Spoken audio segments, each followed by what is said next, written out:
দীর্ঘ ১৭ বছর পর নিজের মাতৃভূমিতে ফিরে এলেন এক সাহসী নারী ডক্টর জোবাইদা রহমান।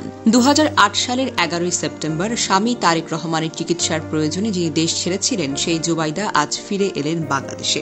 শুধু তাই নয়, তিনি ফিরলেন বিএনপির চেয়ারপারসন ও শাশুড়ি খালেদা জিয়ার সঙ্গে একই ফ্লাইটে। এই দৃশ্য ছিল এক ঐতিহাসিক মুহূর্ত, রাজনৈতিক আবেগে ভরা একটি পরিবারের পূর্ণ মিলন। কিন্তু ডক্টর জোবাইদা রহমান শুধু বিএনপির ভারপ্রাপ্ত চেয়ারম্যান তারেক রহমানের স্ত্রী বা সাবেক রাষ্ট্রপতি জিয়াউর রহমানের পুত্রবধূ নন, তিনি নিজেও একজন স্বনির্ভর, মেধাবী ও দৃঢ়চেতা নারী। ১৯৭২ সালে সিলেটে জন্ম নেওয়া জোবাইদা ছোটবেলা থেকে ছিলেন অসম্ভব মেধাবী।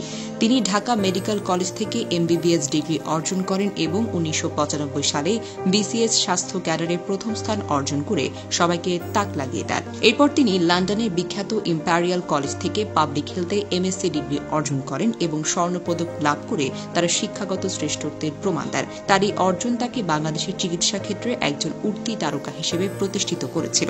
জোবাইদা রহমান ১৯৯৫ সালে বাংলাদেশ সিভিল সার্ভিসের স্বাস্থ্য ক্যাডারে যোগ দেন এবং দেশের মানুষের সেবায় নিজেকে নিয়োজিত করেন। তবে ২০০৮ সালে স্বামী তারেক রহমানের চিকিৎসার জন্য লন্ডনে যাওয়ার পর তার কর্মজীবন বাধাগ্রস্ত হয়।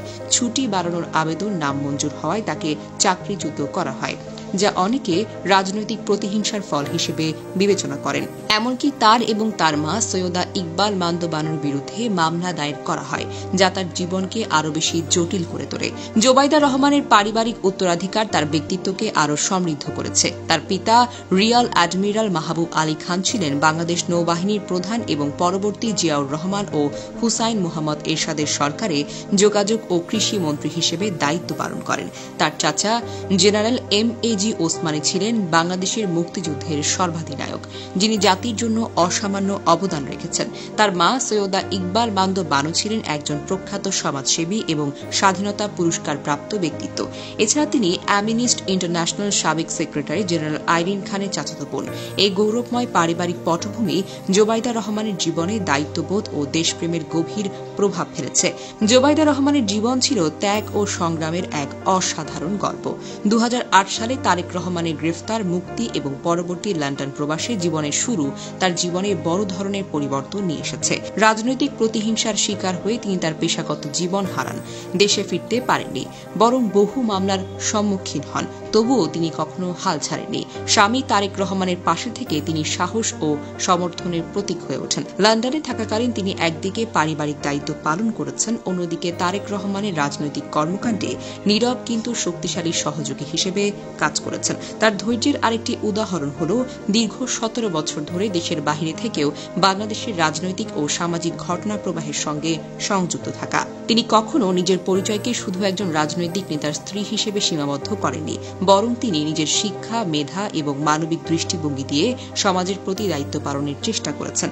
তার মা সৈয়দা ইকবাল মান্দ বানুর সমাজসেবার উত্তরাধিকার তিনি নিজেই হয়ে জীবন ধরে রেখেছেন। তবে এতদিন বিএনপি নেতাকর্মীদের ব্যানার ফেস্টুনে জিয়াউর রহমান, খালেদা জিয়া ও তারেক রহমানের ছবি শোভা পেত, তাদের নামে স্লোগান দেয়া হতো। কিন্তু এবার জোবাইদা রহমানের দেশে ফেরাকে ঘিরে এতে নতুন সংযোজন করেছেন নেতাকর্মীরা, তার নামেও দিয়েছেন স্লোগান।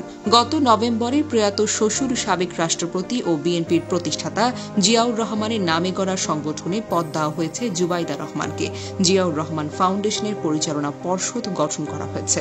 এতে প্রেসিডেন্ট হিসেবে রয়েছেন বিএনপির ভারপ্রাপ্ত চেয়ারম্যান তারেক রহমান ও vice president doctor Zubaida Rahman.